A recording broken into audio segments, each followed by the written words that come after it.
What's up, guys? Welcome to yet again another predictions video where today we're going to be talking about the top players to break out in the 2022-2023 season. But before we start, let's have a quick word for our sponsor. This video is sponsored by Bet99. If you like fantasy hockey, football, or other casino games, please sign up to Bet99.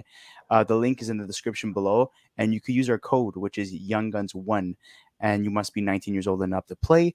And our other sponsor, the Mind Foundation Canada, they raise funds and awarenesses to find cures for neurological diseases and disorders. They're currently focused on mental health. So if you guys want to donate, the link is in the description. So guys, let's start off with our first candidate, a guy who got reinforcements essentially in Alex DeBrincat and Claude Giroux. So those two guys are going to be playing with our breakout player, number one, at least on this list. Tim Stutzle. And yes, so Tim Stutzle, I think, is a really interesting one in the sense that he's a guy that is interesting because, like Chris mentioned before, he signed a new deal, a very interesting deal with the Ottawa Senators, a deal that can be considered rich to some people and maybe not necessarily a contract that is worth it at the moment, but can be in the future. He's a guy that's going to be interesting to watch because, like Chris mentioned, he's got Alex DeBrincat and Claude Giroux on his wing. This is going to be a year for him to kind of have those two guys and kind of see what he can do with those two guys next to him. So I'm curious to see what Tim Stutzle does. I think as a breakout guy, he's definitely a guy to watch out for sure. Chris, I don't know who you have, but yeah. Tim Stutzle is definitely on my list, not number one though. I don't know in what order we're doing it in. I don't think there's really an order. But 58 points in 79 games. It's pretty impressive. I mean, an $8 million contract is pretty hefty for someone who I think is not as good as Nick Suzuki anyway. So I mean, listen, he's a good player. I mean, he kind of not really breakout in the sense that he is gonna have definitely more points than he did like a few seasons ago because of the players that he's gonna be playing with now. I think the Brincat is the left wing, and I think Giroux is right wing. Yeah, on the second. So yeah, I mean, definitely a lot of assists. Because he's going to be playing with some two hefty guys, and I think he's going to finish the season with I could see 70-point season. For Tim Stutzle, yeah, for sure. And Christopher, you're back. So what do you I think? don't know what happened with my Wi-Fi, but like I was saying about Stutzle, he has to live up to his contract extension essentially, right? And he was drafted fairly high in his draft year, so there's a lot of expectations with that. And last year he got over a little bit of 50 points, right? So this year, the players he's playing with, the ceiling is a little bit higher. So I would project that he could hit a 70-point plateau this year. One guy, I don't know if we're just gonna go through the list here, but one guy that I really wanted to talk about, and obviously we talked about Tim Stutzle, a guy that I think is gonna break out, and that's if he's used in the right position and used in the right way that he should be used. I think Alexis Lafreniere could have a really good year this year. This is a guy who I think is a lot better than what people give him credit for. He's a guy who's been playing on New York's third line for the last couple of seasons. And obviously, if you look at New York and you look at their team, you're probably looking at it and saying, where does this guy fit in the top six? And that's kind of the big issue with the New York Rangers is they haven't been putting Lafreniere in a position to succeed because they have a really good top six. Well, this year it's going to be a little bit more interesting because they don't really have that guy anymore, right? Vincent Trocheck becomes the guy that they brought in. And I could see Lafreniere playing on the second line. You got a first line of potentially Artemi Panarin with Mika Zibanejad and then, let's say Capo Caco. And then your second line or even your first line could essentially be Lafreniere alongside those guys. So I think if the Rangers do what they're supposed to do, and put Lafreniere in a position in the top six and make him play with those elite players because I think he's an elite player, I could see Alexis Lafreniere breaking out. And I think this is the year that he does it. And I think this is the year that he shuts the haters up too, because there's been a lot of haters that have gone and called him a bust and maybe say that he's not as good as people think he is. But I think Alexis Lafreniere's got all the talent in the world. He just needs a bigger opportunity to kind of showcase it. So for me, that's my big breakout player that I think he's going to end up being. Yeah, I mean, I totally agree with that. He's finally going to be put in a position to essentially progress a lot more. He was drafted first overall in his respected draft year. Playing third line minutes for, the start of his career doesn't really help a guy like that. You need to put him in a situation where he's the guy, or at least he's with the guys, and, being on a first line or second line, somewhere in the top six, given power play minutes in the first unit as well. That's really going to help his progression. So I would really, I would really hope that this is the year that we see, what he's capable of doing as a player, because we've seen flashes of it, but can he be consistent, and can he do it in the top Yeah, six? that's exactly it. Yeah, another guy I would Chris, like to move on to. Chris, do Go ahead. you have an opinion on that? Yeah, he's a bust for me, so I don't see. Oh God. Okay. Anyways, move on. Let's move on to the two Habs players. We have Kirby Dach, who was recently acquired by the Montreal Canadiens. This is a player who was drafted third overall in his respected draft year. Didn't work out in Chicago. There's a lot of things going on, a lot of controversies, a lot of coaching changes, management changes, all that stuff. Taves was out for a while. So he didn't really get the development he needed. But in Montreal, playing with such young players like Josh Anderson, Suzuki, Caulfield, and the list goes on. Having a young coach in Martin St. Louis who understands players, which we saw, he's able to, get players to play to their full potential. I think this is a good fit for Montreal, and he's a center. I see him starting on the third line. Throughout the season, he's going to progress and potentially be a second line center. First line center is Nick Suzuki, I but think. this was a Well, blockbuster trade, and there's expectations to be met for Kirby Dach, and he too signed an extension with the Habs. So, I really hope that this year we see what Kirby Dach is able to do as well. I think he starts on the second line. I think the reason he starts on the second line is because obviously it's early and it's still preseason and we can't really judge it right away. But from what I see and based on everything that I've seen in terms of practice lines and stuff, it looks like Montreal's going to pencil him as a second line center, push Dvorak back down to the third line, and it's going to give Kirby Dach an opportunity to really play and kind of show his worth, right? Like this is a guy that was drafted third overall, had a lot of hype around him when he was drafted, and I think now is his time to kind of prove it. And I think if he puts himself in a position where he's getting top 6 minutes, you're giving him, good players on his wing as well. Maybe a guy like Josh Anderson, who looks like he could potentially be playing on his wing as well this season.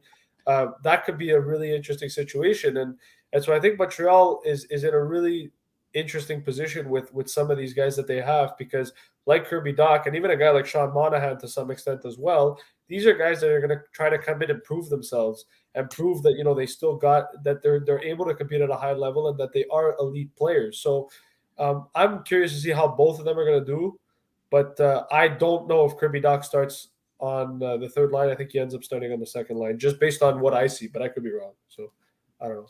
Chris? Well, listen, the Kirby Dach definitely going to be a breakout player this year. Also injuries in Chicago is what kind of hurt his development there, and I think the culture that the Habs are kind of built now is going to help him succeed. I don't see him starting on the second, though. I feel like Christian Dvorak's going to get traded, and they're going to play him on the second line just to build up a little bit of the value. And then once once they move on from Christian Dvorak, that's when he'll probably make the jump to the second line. That's a possibility. But since we're on the Habs topic, I mean, I think Cole Caulfield too would be a breakout player. I mean, he didn't have the greatest start. I know towards the other half of the season, he was almost a point a game player. 22 goals and 13 assists in 37 games with Martin St. Louis. So I feel like if he plays all season long the way he played for the last half of the season, I think we're looking at a pretty, one of the top in the NHL. So he for me personally, like I'm a huge Caulfield fan. Like I've been advocating for this kid since like before he even got drafted by the Habs. Like I believe that this kid, the sky's the limit for him, really. But I know that it's preseason, but that shot that he scored on Mackenzie Blackwood just the other day, like that kid's got it all. And I think if like I said, if he, like Chris said, if he plays the way he played the second half of the season, if he does that consistently for the Canadiens, this is a guy that's going to score 40. I'm not saying he's going to score 40 this year, but I think he can easily do it with the right development. And I think under St. Louis, we saw it last year. I mean, 22 goals in 35 games or 37 games. like that's impressive. That's like on a 50-goal pace. So, for me, like that's something to watch out for. And I think for Cole Caulfield, he's a guy that maybe this year not doesn't hit 40 because I think 40 is too much, but a guy that can hit 30, 35 easily for the Canadians and do that consistently. I think that's definitely something that we could see from Cole Caulfield. And moving on to a defenseman, we have Jamie Drysdale, the Anaheim Ducks. He's projected to be a productive offensive defenseman. He had 32 points last year in 81 games. He was averaging 19 minutes and 53 seconds in ice time per game. So, if that's his start last year, imagine what he could do for the years to come. And I think this year, when you're adding a guy like Ryan Strome to the mix, and guys like Zegers, Troy Terry, they're progressing, fairly well. And this is a young team. I think. I'm not too Yeah. sure who was projected. I think he's going to be playing with Klingberg. He's a very young player, but he's also very mature, and he's expected to be a top dude defenseman for the Ducks for years to come. So, I just look at this team right now, and I think it's very good. And obviously, on defense, you also have Shattenkirk, you have Klimberg that, that's going to help shelter him, surround him with, talent. And these guys are vets, they know what it takes. So Drysdale's in a good position to break out this year. Well, I was going to mention this. Well, it's because these two guys are both part of the same team. Switch around. I think the Colorado Avalanche, Alex Newhook. That's a good one. I think he's going to be a crazy. He's going to have a crazy season. I mean, he's playing second line now. Alex Rodriguez is with him. I think he's projected, and I'm not too sure who the other winger is. I don't have. Could be Valeri Nichushkin. But one thing that's interesting with Colorado is that Landeskog is going to miss the start of the year. So it's going to be interesting to kind of see what they do with those lines. They have Arturi Lehkonen as well over there. So curious to see where Newhook's going to play, but I have a feeling he ends up on that top six. Kind of like. I mean, look, with Kadri gone and Burakovsky gone, this opens up a spot for Alex Newhook to essentially take the step forward, right? Absolutely. And, only being 21 years old, we know how well Colorado is when it comes to player development. And I think, this is a guy who's poised to do well. 33 points in 71 games in his rookie season. So this year, expect a lot more, offense on his part. And another guy, it was on the same team. Yeah, it was Gorgiev for me. I think well, he's going to bounce back to the Gorgiev that used to be. Who are we? Is he going to be a number one goalie, or is he going to be a backup? I think he's going to become their main goalie. That's what I believe. Yeah, Frank Hoots is a bona fide backup goalie, but he's able to, but he's very solid. But I think Gorgiev has a higher ceiling, and now he's going to be given that opportunity with the Colorado Avalanche. And what we've seen with the Colorado Avalanche, you don't need to be the best goalie in the world, to go far into the playoffs and to be a successful team in the regular season. So Gorgiev, coming in as a relief for Darcy Kemper, who signs with the Capitals, he's going to be given a position. He's going to be put in a position to excel, essentially. And moving on to another player who I think is going to do well this year, Dawson Mercer.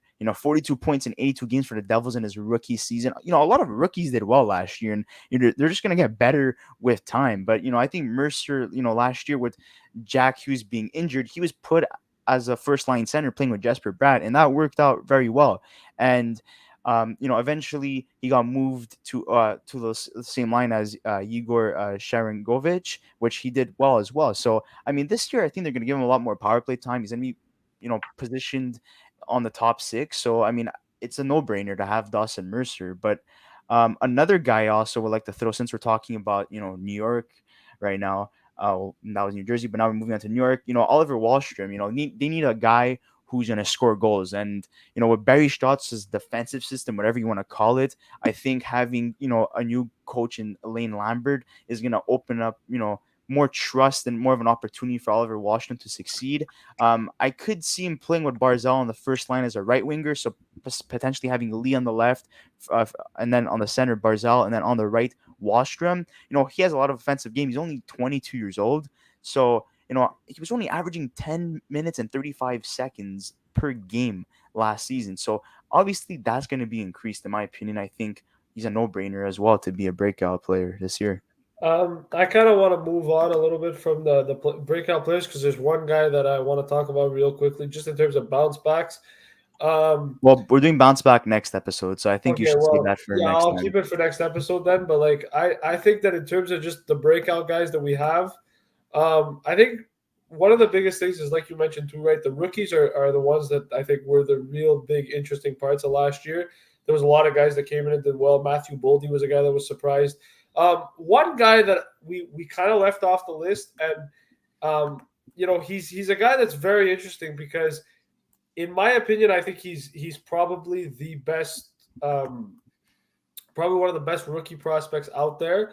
But the thing is that last year he did struggle, and it wasn't his best season statistically, and I think people expected better out of him. But that's Spencer Knight, and I think one of the interesting things with Spencer Knight is he just got his contract extension, signed today actually. But he had a 908 last year. It wasn't fantastic on that Florida team. I could see him obviously, splitting time with Bobrovsky or even getting more starts than him.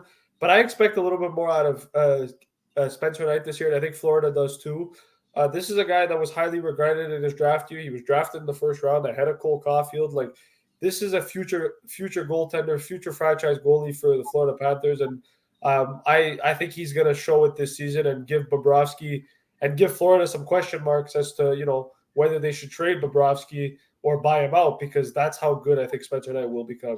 Yeah, I mean, it's inevitable. Essentially, he signed a 3-year deal, if I'm not mistaken, not so long ago. So Today. yeah, so I mean, it was a couple of days ago actually, but yeah, Spencer Knight, he's gonna be number one goalie for the Florida Panthers for years to come. But like, just to throw in a couple of names that could be, potential breakout players as well. You have Vasily Podgolzin, who, just 14 goals in 79 games. Obviously, he's an increase in that. You just look at the team as a whole, starting the season with Bruce Boudreau. I think it's going to be a lot better for him, and there's so much talent on that team. Horvat, Miller. You also have Pedersen, Besser. The list goes on in terms of offense. So this guy's surrounded with a lot of talent. Then also you have, I would say, Seth Jarvis, 40.68 games. He's a guy that I think he's going to be given a bigger role. He was 5th place in Calder votes last year, and give him a full season with Svechnikov and Aho, and you're gonna watch him fly, man. That's what I actually had on my list. I was hoping we were talking about it next, but I mean, you mentioned them, so yeah. There's Arthur Kaliev as well, who I don't think Kaliev is gonna have a good year. I have another guy actually. I don't know if it counts as a bounce back or if it counts as a breakout, but I think Tyson Jost is gonna have a crazy season this year. Yeah, he's doing pretty good so far in preseason, so we'll see what happens there for him. You know who I was gonna mention just real quick, but I'm kind of upset because he got injured. But I hope he's not out too long, and I hope he bounces back. Brock Besser. I think Brock Besser. Again, save that for next video because we're doing a breakout video.